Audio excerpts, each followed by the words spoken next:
All right, YouTube, good morning.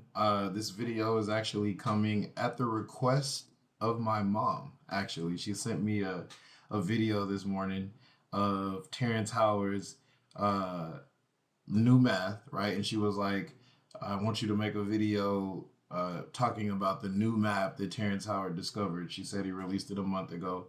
Mom, I hate to tell you, I've seen this video before. So it wasn't released a month ago. He's been saying this for a while, but I have always wanted to talk about it because it frustrates me sometimes.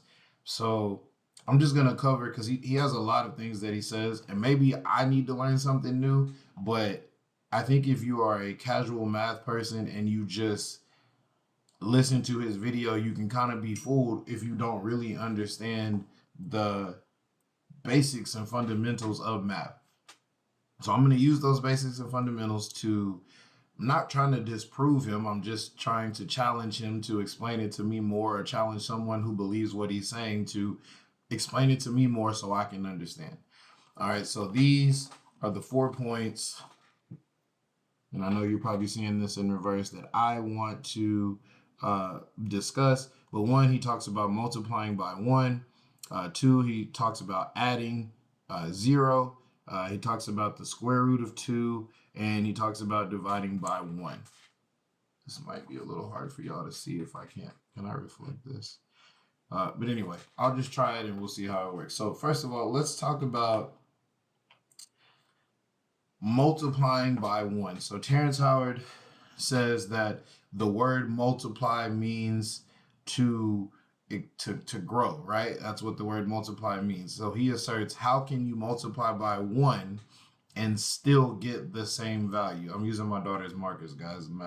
Mathematician rule number 1 should be always to have a pencil. I don't have one, sorry. To anybody who's ever been my student in the past, Lynn made a mistake, so sorry about that. But multiplying by 1, he says, how can I multiply by 1 and the number not grow? Well, the number 1 is called the identity of multiplication. It's the identity. The identity meaning if you perform this operation by this number, no change occurs. All right. And to assert that you can't multiply by a number and get to yourself, well, that means you don't, to me, understand the fundamental core value of what multiplication means.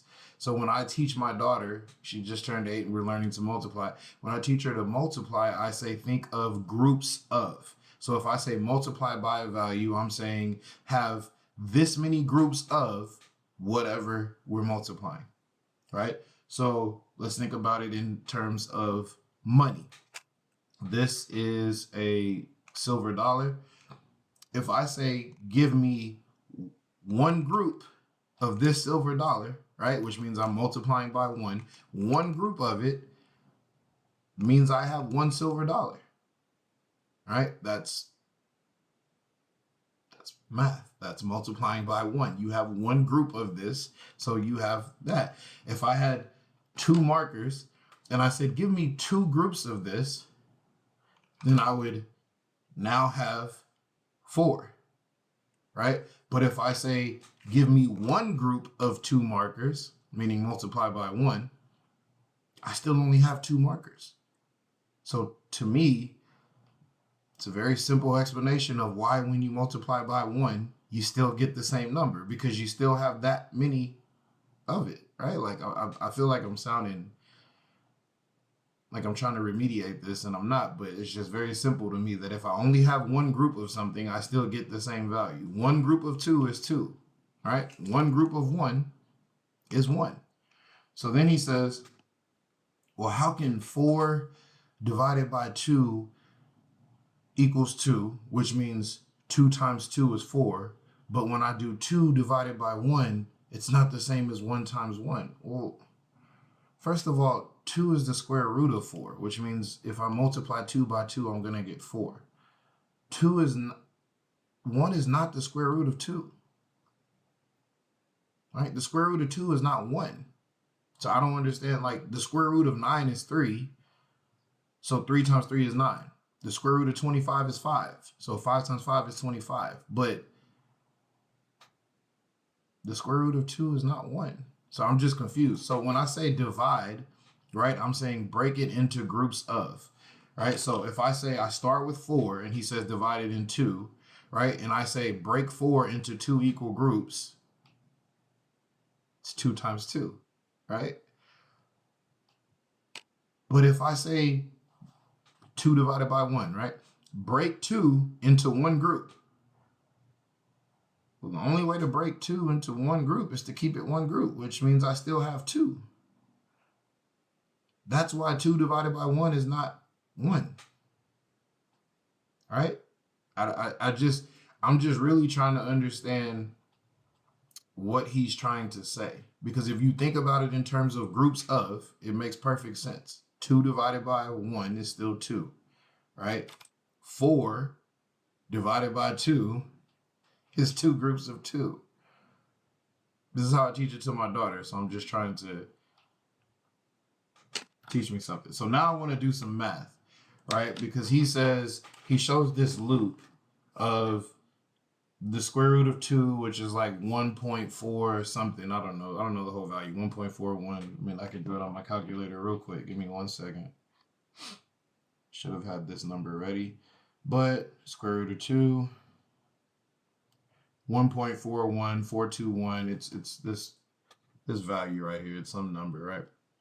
And he says if I cube that number and then I divide it by 2, I still get this same number. So that proves all math is fake. No, it's just an equation. So he says, because how can I cube something and that equal 2 times something, but also equal that number plus itself? So basically he puts this equation up to you and he says, how is this possible that x cubed equals 2x equals x plus x? Well, let's just break it apart and find out. So the simplest thing that I can say, first of all, is that 2x should equal x plus x. I think we all agree with that, right? 2x equals x plus x, right? Well, that makes sense, right? 2 times 2 is 2 plus 2, right? 2 times 4 is 4 plus 4. So that makes sense that 2x equals x plus x, right? And he's trying to make a play on the transitive property of saying if A equals B and B equals C, then A should equal C. Well, it does. It all makes sense. Let me break it down mathematically. So first of all, x cubed, let me go to a different page. X cubed equals 2x. He's trying to figure out, or he's asking you to figure out, how does this make sense? Well, I hate that this is backwards, but there's an x on this side, there's an x on that side. So, well, there's 3 x's over here, right? X times x times x. But if I just get rid of this and get rid of one of these to make it x2 equals 2, right? X squared equals 2. I know it looks like 6's. I promise these are 2's. Then you just take the square root of both sides, right? Take the square root, take the square root. Square root cancels out squaring. So now I'm left with x equals the square root of 2. So the solution to that problem is x equals the square root of 2, which is that 1.41 number that I showed you on the calculator. So that's mathematically correct, that x cubed equaling 2x should be the square root of 2. Okay, that's what the answer should be. Okay, and then he says, well, how can that equal x plus x? Well, let's do it. X cubed equals x plus x.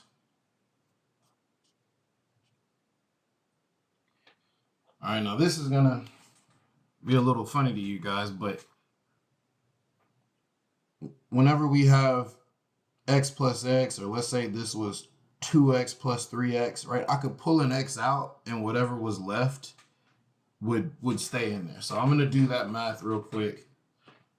Really hate that this is backwards, but if I pull, sorry, this is why you need a pencil. If I pull x out of x plus x, right? So I'm just taking the x away, meaning I'm dividing x by x. Well, I'm gonna get 1, right? And then if I divide this x by the x that I took out, I'm gonna get 1, right? Now we just got to do math. 1 plus 1 is 2. So I'm right back at x cubed equals 2x. And we already did that on the other page, right? Divide by x, x squared equals 2. Take the square root, x equals square root 2. So that is the correct answer, that if x cubed equals 2x equals x plus x, that the answer should be the square root of 2.